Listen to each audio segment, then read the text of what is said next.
السلام علیکم ورحمۃ اللہ وبرکاتہ۔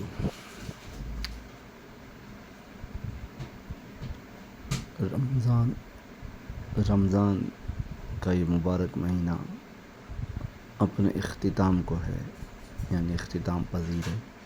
آج الحمدللہ ہمارا 28واں روزہ ہے، لیکن کیا ہم نے بشمول میں اپنے بات کر رہا ہوں، کیا ہم نے کبھی سوچا کہ ہم نے اس رمضان کے مہینے کو کیسے گزارا؟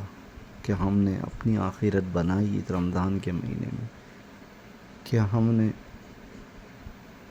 جو رمضان میں جن کی مغفرت ہوتی ہے، کیا اس میں ہمارا نام ہے؟ اللہ جنہیں معاف کرتا ہے، جن کی مغفرت کرتا ہے، کیا ان میں ہمارے اعمال ایسے ہی کہ ان میں ہمارا نام شامل ہو سکتا ہے؟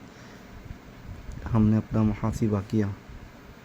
ہم میں سے زیادہ تر لوگ تو بس اپنی ہی دنیا میں جیتے ہیں۔ اللہ ہمیں سب سے پہلے تو اللہ ہمیں معاف کرے۔ ہمارے اعمال تو ایسے نہیں ہیں کہ ہم اپنے اعمال کو اللہ کے حضور پیش کرے اور بولے یا اللہ یہ دیکھ ہمارا یہ عمل ایسا ہے تو ہمیں بخش دے۔ اب تو اللہ کا کرم ہی ہے کہ وہ اپنی کرم سے ہمیں بخش دے تو بخش دے۔ ایک حدیث کا مفہوم ہے کہ ایک بار آپ صلی اللہ علیہ وسلم اپنے ممبر پر خطبہ دینے کے لیے چڑھ رہے تھے، تو آپ نے پہلے سیڑھی پہ جب چڑھے تو آمین کہا، دوسرے پہ چڑھے تو آمین کہا، تیسرے پہ بھی پہلے سیڑھی پہ جب قدم رکھا تو آمین کہا، دوسرے سیڑھی پہ جب قدم رکھا تو آمین کہا، تیسرے سیڑھی پہ جب قدم رکھا تو آمین کہا۔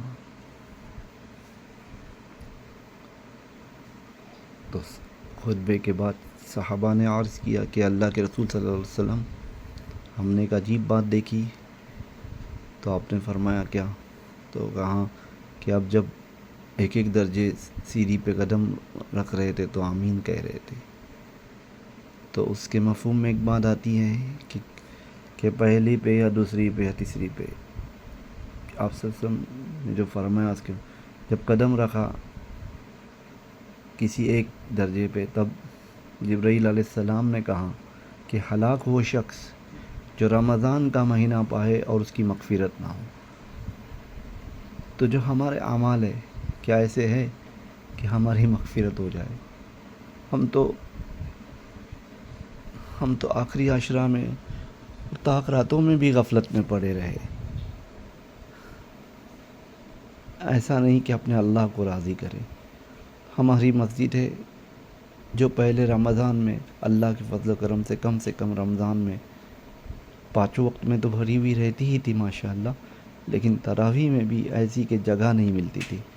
لیکن اب تو حال یہ ہے کہ ہماری مسجد میں ختم قرآن مکمل جس دن ہوتا ہے، چاہے پھر کوئی آج بھی 25ویں شب کو کرتے ہیں، کوئی 23ویں شب کو بھی کرتے ہیں، کوئی 29ویں شب کو بھی کرتے ہیں، لیکن اکثریت اہل سنت والجماعت کی اکثریت 27ویں کی شب کو مکمل قرآن کرتی ہے۔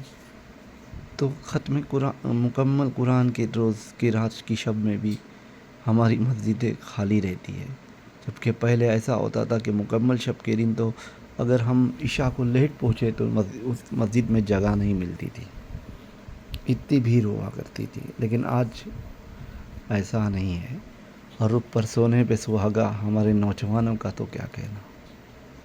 وہ تو اپنی ایک الگ اے آئی اور موبائل کی دنیا میں جی رہے ہیں۔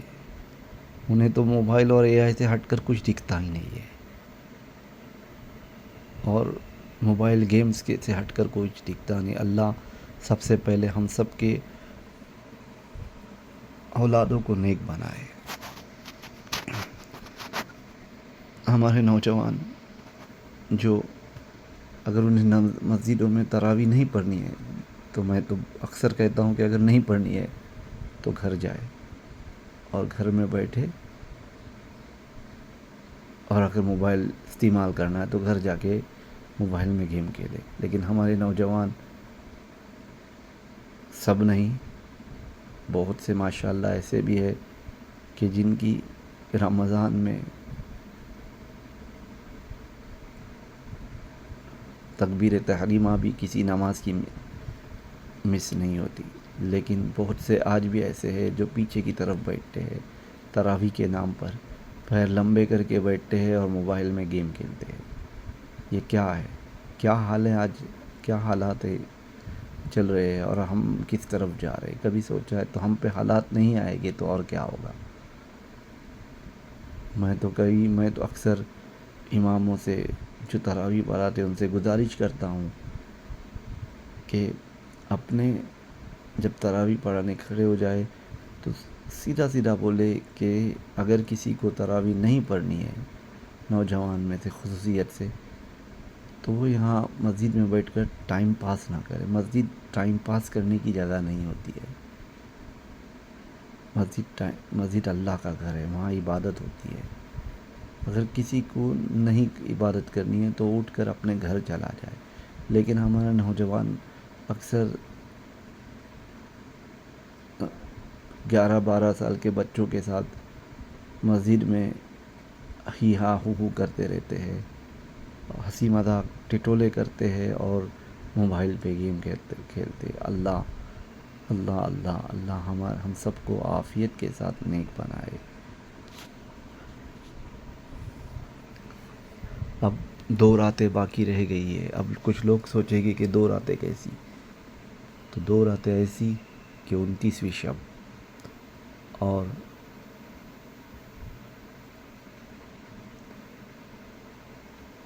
عید کی رات کو جزا کی رات بھی کہا جاتا ہے۔ تو ان 2 راتوں میں کوشش کرے اللہ سے اپنے گناہوں کی معافی مانگے اور کہے کہ ہم تو کمزور ہیں اور اوپر سے اتنی کمزوری ہے ہم پہ غالب ہے کہ ہم نے جس طرح سے رمضان میں اعمال کرنے چاہیے تھے اس طرح سے نہیں کیے، بلکہ ہم نے رمضان کی بھی بے حرمتی کی۔ اس کے لیے اللہ سے معافی مانگے، گر گرائے اور اللہ سے کہے کہ اگر تو ہمیں معاف نہیں کرے گا، مغفرت نہیں کرے گا ہماری، تو ہم کہاں جائیں گے؟ ہم تو ہلاک ہو جائیں گے، کیونکہ تیرے نبی نے کہا ہے، جبرائیل امین علیہ السلام نے دعا مانگی ہے کہ ہلاک وہ شخص جس نے رمضان کا مہینہ پایا اور اس کی مغفرت نہ ہوئی، اور اس پر میرے پیارے نبی حضرت محمد مصطفیٰ صلی اللہ علیہ وسلم نے آمین کہا ہے۔ تو اللہ سے گر گرائے اللہ کے سامنے۔ اب بھی 2 رات باقی ہے۔ ویسے دیکھا جائے اگر 30واں روزہ ہوا تو 3 رات، لیکن طاق راتوں میں شب قدر اگر نہیں ہوئی ہو تو 1 رات اب بھی ہے طاق راتوں میں، اور رمضان اگر 30 کا ہو جائے تو رمضان کی 2 راتیں باقی ہے۔ اور عید کی رات، اس رات میں بھی گر گرا کر اللہ سے معافی مانگتے ہوئے مانگنا چاہیے اور مغفرت مانگنی چاہیے۔ کیا پتہ اللہ کی رحمت جوش میں آئے اور ہماری مغفرت کر دے۔ دوسرا موضوع زکوٰۃ کا ہے۔ زکوٰۃ کو ہم لوگوں نے بہت معیوب بنایا، اتنا معیوب کہ ہمارے رشتہ داروں میں اکثر ایسے لوگ ہوتے ہیں جو زکوٰۃ کے حقدار ہوتے ہیں، لیکن وہ شرمندگی کی وجہ سے بول نہیں پاتے اور ہم انہیں دیکھنا نہیں چاہتے۔ ہو سکتا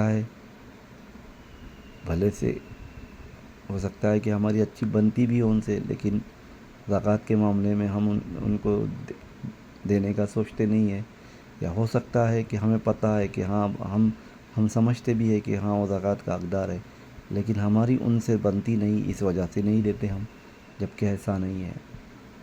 زکوٰۃ سب سے پہلے تو رشتہ داروں میں دینا چاہیے کہ اس رشتہ دار کو دو جو کسی بیماری کی وجہ سے کچھ کام نہیں کر پا رہا ہے، تو اس کا حق پہلے۔ دوسرا اس کا حق ہے کہ جو کام کرتا ہے، جاب پہ جا رہا ہے، سیلری بھی ہے ٹھیک ٹھاک، لیکن اس پہ قرض ہے، تو قرض کے بوجھ کی وجہ سے قرض کے بوجھ میں دبا ہے، تو اس رشتہ دار کو بھی زکوٰۃ دینا چاہیے۔ اگر وہ لینے میں، کیونکہ ہمارے یہاں ماحول ایسا ہے کہ ہم نے زکوٰۃ لینے والے کو اتنا حقیر سمجھا جاتا ہے، جس کی وجہ سے ایسا رشتہ دار جو عزت دار ہوتا ہے، جو خوددار ہوتا ہے، وہ نہیں لینا پسند کرتا ہے۔ تو اس کو سمجھائے، اگر وہ حقدار ہے تو، کہ بھائی دیکھ تیرے اوپر قرض ہے، تو زکوٰۃ لے، اس میں کوئی معیوب کی بات نہیں ہے، زکوٰۃ لے، اور اس سے اپنا قرض کو اگر ہم اچھی خاصی رقم دے رہے ہیں، بہت سے لوگ، 2-4 لوگ مل کر، تو بولے کہ تھوڑا سا تو اس میں سے ریگولر روٹین کے خرچ کے لیے رکھے، اور باقی ہو سکتے ہیں تو قرض کی ادائیگی کے لیے جو بھی تھوڑا بہت تو ڈال سکتا ہے اور ڈال لے، تاکہ اس کا قرض کا بوجھ تھوڑا کم ہو جائے، اور اللہ تیرا قرض کا بوجھ جلد از جلد ختم ہو جائے تو بھی زکوٰۃ دینے والا بنے۔ اس طرح سے اسے بتانا چاہیے، یہ نہیں کہ کیلکولیشن کی ہاں اتنی زکوٰۃ بنتی ہے، رشتہ داروں میں خط دے کے تھوڑی سی دے دیے، بعد میں جو مانگنے والے ریگولر رہتے ہیں، جن کا کوئی کام نہیں ہے، جن کا جو کیا کرتے کیا نہیں ہمیں پتہ ہی نہیں رہتا، ہم ان کو دے دیتے، ایسا نہیں ہے۔ اللہ تعالی ہمیں کہنے سننے سے زیادہ عمل کی توفیق عطا فرمائے۔